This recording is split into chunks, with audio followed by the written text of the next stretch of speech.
Friday night, a powerful earthquake hit rural towns near the city of Marrakesh in Morocco, killing and injuring thousands of people there. A local professor who has spent time in Morocco reacted, talking to us today about the devastation.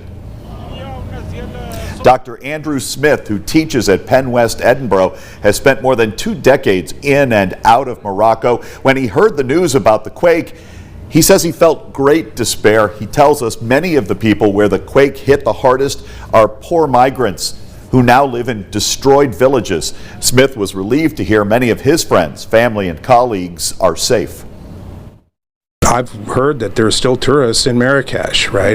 They may not be helping out in terms of the recovery from the damage in the Medina, but certainly, I mean, Morocco is one of the safer areas in the region to visit, and it's a place that I dearly love. Well, and as the recovery obviously is just beginning, Dr. Smith tells us that someday he would in fact hope to be back in Morocco soon.